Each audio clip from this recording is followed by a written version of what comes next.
Hello, hello. How are you? I've been a bit late on the live again because I've been at a business meeting. Um, I've been out in town, in London town. It's absolutely heaving, even though it's kind of snowing. It's mad, mad London. It's got busier and busier. I suppose it's always been a chock-a-block place. All right, still sorting myself out. Give me a sec. Give me a sec. Give me a sec. Voila. All right, so hope you saw yesterday's video. It was about one small step for your month or for your year, but one giant leap for your life. And sometimes we can overestimate how much we can achieve in 12 months or even a week, and then that slows us down because we've overestimated and we didn't achieve that, and we feel disappointed by that, and therefore it slows us down. So we underestimate how much we can achieve in 2 weeks or 2 months or 2 years, so on. Adriana, how are you? Go back and check that out. It's really worth watching and just running that through your brain, and give me your thoughts. Give me your thoughts on it. I'm always interested. So today is about sleep. So it's actually Saturday here, and maybe you're watching this live, or maybe you're watching this in a month's time or a few days' time, and it's Tuesday. Who knows? But either way, it's Saturday now. So there's one opportunity today for you to get a bit of a lie-in. Tara, good to speak to you again. Hope you had a good day. So today's a chance to get a little bit of a lie-in, and I'll go over a couple of really quick points. I want to make this fairly short and succinct, and give you just some food for thought about around your sleep and what it can do for you. So, how long do you sleep? How long do you generally sleep per night? Maybe Adriana and Tara, you can answer that, or pop it in if you're watching. And Nola, I think you're in the house as well. Tell me how long you don't sleep. You don't sleep at all. You're a vampire.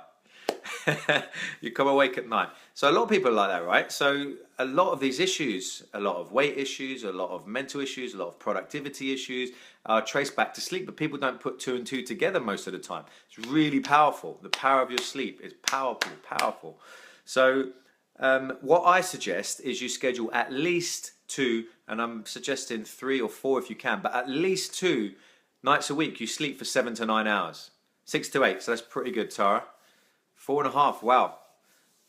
That's quite a lot. Do you do that every night? No, that's only 4.5 every night. That's quite a lot. And how do you feel on that? I'd feel exhausted. I'd feel a little bit sluggish from doing that. Maybe we could talk about if there's something else going on there. Maybe I can help you. If I can, I will. Message me privately if you want to talk about that more. But let's talk about that. So let's talk about 4 to 5 hours. That's not enough. Reason is you need 7 to 9. That's the tipping point. All the studies say you need between 7 and 9, no matter who you are. Yeah, we can get away with 2, 3, 4, maybe a week's worth of lack of sleep, but that will take its toll on you, and it will affect your weight. I'll talk about that in a moment. So if we really want to get that ripped physique, that really toned body that we all like, and it feels great, right? When we're at our ideal body weight, ideal body fat, it'd be really tricky if you're not sleeping. You might get away with it for a week maybe, but then it's going to hit you, and you're going to feel sluggish in training or in your job or in your movement. You're not going to be able to do what you want. So what happens is, if we don't get 7 to 9 in a night, it's been shown in studies that the salience network, so how satisfied we are, is affected in our brains. So it all comes from the brain and the hormones and the network and the messages running through our body. So our cravings will start to go rampant with us, and they'll be hard to resist. Lauren, hope you had a good day as well. Good to see you. So it's been shown that the anterior cingulate cortex, so it's just an area of the front of the brain, and they tested this with sleep-deprived case study, a controlled group is what I'm looking for, and what they found was that area of the brain went mad when they flashed up foods, high-calorie foods, sugary foods, and it really started to activate. And when that happens is we want to act, we want to do something. 3 to 4 hours as well, yeah. So this is something that we could possibly put a few techniques, stack a few techniques in place and improve your sleep. So I'll give you a couple of tips at the end of this video. We'll talk about that. So let's just talk about the science of it. So when they've studied it, people who have lack of sleep, not as good to have you on board. And when they have lack of sleep, areas of the brain are activated more around when we see food. So that can be an advert on TV, that could be a billboard, that could be a shop, could be anything. Someone talks about a smell, that can activate, and that'll really set our cravings off. We'll find it really difficult to stay on track, to stay focused, to stay on our diet, what we want to do, what the diet we want to be eating is when we want to challenge, keep our body focused and keep that transformation happening, keep our bodies the way we really want it to look. So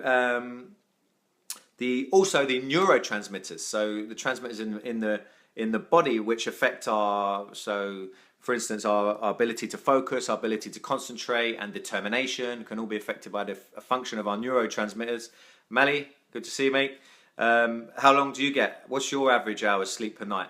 What do you get? Pop it in, let us know. So the neurotransmitter can be affected, and that leaves us feeling sluggish again, and particularly in the morning, unable to get going. And then we turn to energy drinks or too much caffeine.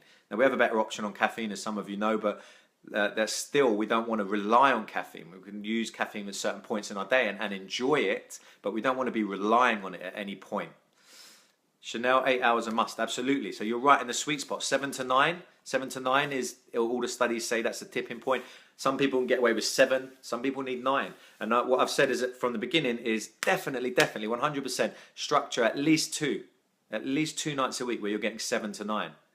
Now, my body can take 9. I can do 9 hours. If I do that twice a week, I'm pretty good to go. I can have a couple of late nights, a couple of good nights. If I get 9 hours, which is difficult because I've had broken sleep because of the baby, but you know, that's another story. So that's what the studies say. So 7 to 9 hours, and does the environment affect that? That's the next point. So here's a few tips. You want to get rid of all electrical equipment. It's shown to keep us, stop us from dropping into the deepest sleep, and it can affect the function of the brain. We'll find out more and more of this in the coming years, and they'll find ways to block that off on the phones and on our electrical equipment as they become more advanced. That will be coming out. You'll see that.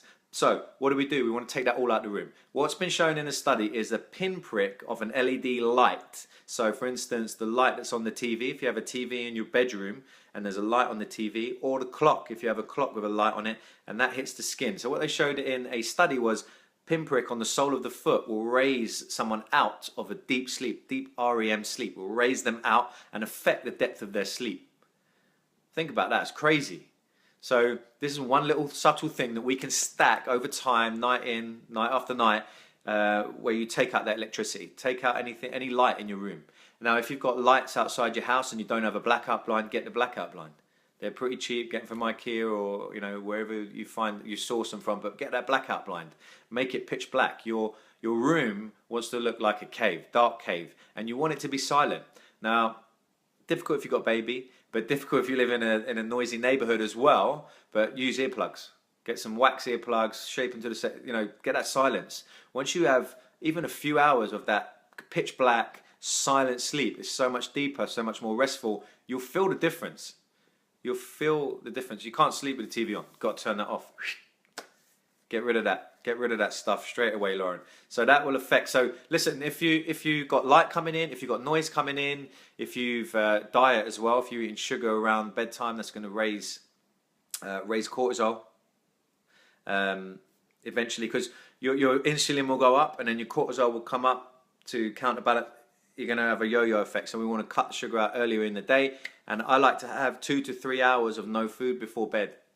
2 to 3 hours no food before bed. You might be a little bit hungry if you're not used to that to begin with, but you will get used to it, I promise. And it'll become easy and you'll feel so much better in the morning. You need to give your digestive system a rest, and you need to give your blood sugar level a time just to balance and settle down.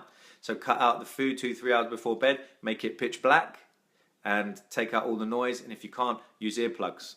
Using a mask to take out the light doesn't work because, as I said, the study showed a pinprick on the sole of the foot. So if that's hitting you anywhere on your body, on your arm, on your leg, anywhere on your body, on your foot, the light's still getting you and it's raising you out. Because what happens is when the sunlight hits our body, we start to make a little bit of cortisol, and it wakes us up. We're meant to wake up when it gets light. And that's just the way the body works. We're never going to change that. So if you're getting light all the way through, so if your TV's on and then it gets bright and it flashes, your body's like, oh, I'm going to be awake. It comes out of a deep sleep, and then it doesn't. Have to have light on Ruby. So, yeah, try and practice to get her to sleep and then get the light off. So really work on something, or have a timer on it where it goes off in 20 minutes, or set it at a time. You go sleep at 10 or 11 p.m. or whatever, and it goes off by 11:30 or midnight, whatever. But get that turned off turn it off, you'll sleep so much better, you'll feel so much better, you'll find it easier to stay on track with your diet, clean eating. It's really important, this. I drill this home with all my clients all the time. I'm mad about getting your sleep right, because once you get it right, so much more goes right for you, and you'll be able to stay on track for longer periods of time, and that's what it's all about, really. So the environment has a big effect. You want it dark, you want it silent, and then obviously the food around your bedtime as well. You can look at some herbal teas, so like chamomile is very relaxing. If you like that, have a cup of chamomile tea, and that really helps you to relax and ease off into a deep sleep as well. That's an important one. So listen, if you want to get slim, if you want to get the best body you've ever seen, if you want to get yourself in the best shape of your life, if you want to bring out your personal best, then this is one massive step, in my opinion. You need to get your sleep handled. Now, there are a couple of other supplements I could recommend that work wonders just to take you out. I've had 2-3 clients with insomnia for 20 years, and when I found these supplements and shared them with these clients, they came in the next day and said, "Oh, wow, what the hell is going on? You have to get me some more of that stuff." Mick, good to have you in the house, mate. So if you're interested in that, I don't want to spread it on everyone. Everyone's not interested, but pop me a private message. I will get back to you, I promise, and we can talk about that and what's best for you. Happy to do that. Happy to help. So yeah, think about your sleep. Get at least those 2 hours, at least those 2 nights, sorry. Get at least those 2 nights of 7 to 9 hours. Really aim for that. And if you're in that sweet spot, you sleep 7 to 9 hours most nights, then you're doing well. You're doing yourself a favor. Essential oils. I'm not actually in essential oils. I don't actually, I talked about them yesterday because I went to a friend who's has an essential oil business. So I don't know all the ins and outs of it. I was just raving about them the other day because I thought they're fantastic and they're so powerful. I know wild orange and frankincense are very good for grounding and bringing down stress, and they help around bedtime. So you could put a drop of that on and rub that into the sole of your foot on each foot, and that gets into the system really quickly in about 20 minutes. So that could take you off. So I know those two, Chanel. But if you want more information, I can direct you towards someone who's actually has that business and knows that business inside out. But I just love them. I'm not actually in the essential oils business, but they are amazing. But as I say, if you want to know more about it, I can easily put you in touch with someone who knows the ins and outs. Lavender for sleep. Thanks, Nola. Yeah, very good for sleep, yeah? If you like the smell, some people don't like it. Most people do, but some people don't. Anyway, any other tips on sleep? Well, for those of you that don't sleep much, what do you do to help yourself sleep? I'm always open to learn new things, always. It's really important. So I've given you a few of mine. You want to make it dark. You want to make sure there's no LED lights from alarm clocks or from TVs or the actual TV on. You want that turned off. Any lights in the room, you want them turned off. You want it pitch black. It could take a hammer to your head. That's another way of doing it. Or wine. I thought someone was probably going to say, I drink a bottle of wine. That tends to do the trick. That's not such a good move either, long term. Might do it once. Okay, once. Not even once a week, once in a while. So take the blackout blind, shut out all the lights from outside, make sure it's silent, use earplugs. Really important. If you do this 2-3 nights in a row, you'll notice a difference and your belly fat will start to come down. I promise you, I've done this so many times. Sound of the waterfall. So sometimes, yeah, for people, and particularly for babies, you train them with white noise, right? So you can have this white noise going on, sound of the ocean, sound of a waterfall, clear conscience. Yeah, so you can... thunder. So clear conscience. So if you want to see the priest, do a bit of confession before you go to sleep, that might help. Yeah, that does help. You should have a clear conscience anyway. I hope you do. All right, guys, that's a big tip for the day, is sleep, and it's a massive one for me. It's quite a big section in my book, actually, because it's so important. And once you get that mastered, once you get that ticking day after day, week after week, you really start to notice the difference. You really will. If you want any more tips, if you want to talk about it personally, I'm happy to have a conversation. Private message me, and I'll see what I could do to help you out. Anything I can. But take those tips on board. Go back, flick through this video, have a little message. If I said anything that resonates with you or think could help you, or anyone you know, please give me a thumbs up. Please give me a share. I really appreciate that. Sharing is caring. Give me a share. Let's help get this message out, and let's grow this group. Let's grow this little group to 100,000 people, all healthy and all wealthy. Val, good to have you in the house. Hope you had a great day.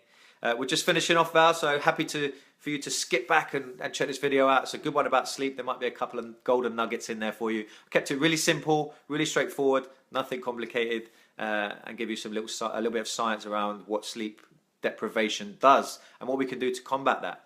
So it's also dampening our stress response through the day. I'll finish with this. So there's a number of things we can do that can dampen our stress response. I've gone into more detail in my book, and if you'd like me to go in more detail, then just request it and I will. I'll do another video on it because I'm going to end this one here.